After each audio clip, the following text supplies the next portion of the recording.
Okay, today I wanted to help you work through one of the problems within your book, in addition to the supplemental videos that I'm sending out to you. So, just a quick reminder, when we look at our XY trees for certain functions, we'll see that the relationship between the x and y's can be add, multiply, or multiply, and we'll see the multiply format used for area and volume a lot later on.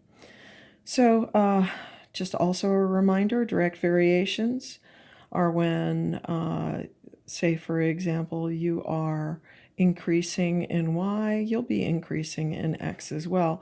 Now you can be increasing exponentially. And similarly, in inverse variations, as you increase in y, you'll be decreasing in x, and vice versa. And also, that exists within an exponential relationship as well. So often what you'll be given are you'll be given at least 2 data points, coordinates as it were, and then you will have to find out whether we have a direct or an inverse variation, whether we have add, multiply, multiply, and you might be solving for your constant. So let's just get into one of the problems that you have here. This is a water pressure problem, and let's see. When you swim underwater, the pressure in your ears varies directly. Now, you see how they've actually given you the relationship, and we understand that a direct variation is y equals kx. Okay, so we know that. When you swim underwater, the pressure in your ears varies directly with the depth at which you swim. So pressure, instead of pressure, varies directly with depth. So now we can customize that to this problem.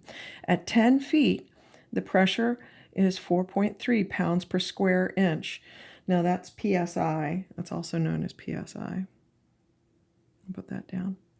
So they've given us a data point, and they've given us a data point of depth, which is 10 feet. They haven't given us K, but they have given us pressure, 4.3 PSI, right? Okay, so we can solve for K pretty easily, because all we have to do is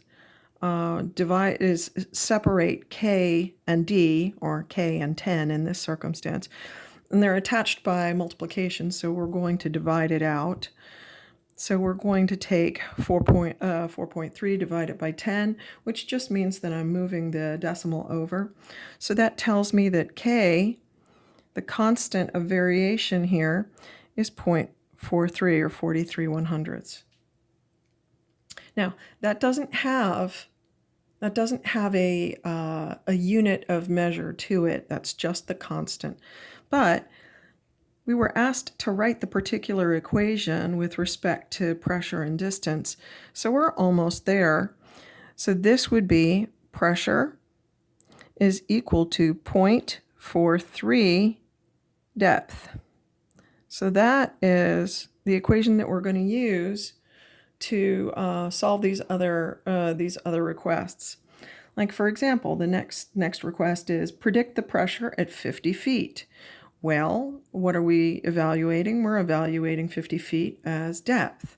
So we're going to just P is equal to 0.43 times 50.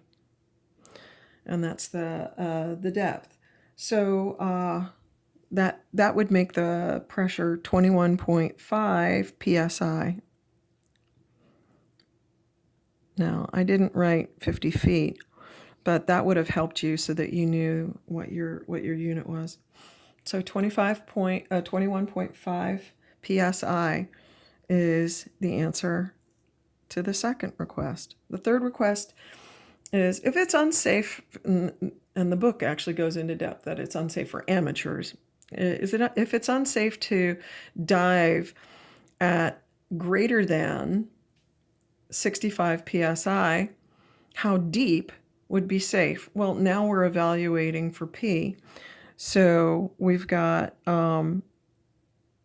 65 psi is equal to that constant of variation 0.43 times some depth. We'll just say D.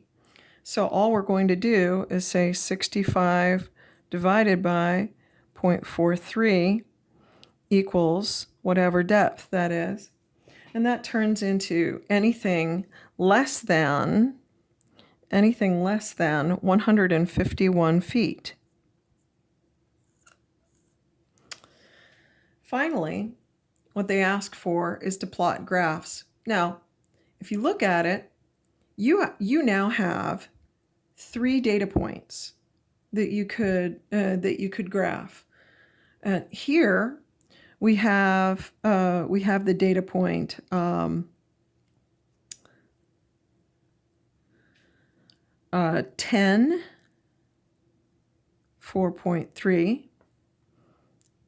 Here we have the data point 50, 21.5. You can't see that real well. And then finally, we have 151 and 65. Now, you should understand that when we're looking at y equals kx, we're dealing with the x here is in the first degree, so we're talking about a line. This is just going to be a very simple linear equation. And what 0.43 looks like is 0.43 as the constant is the slope. And obviously we'll just plot those 3 points, and we know that we'll have something accurate. I hope that helps.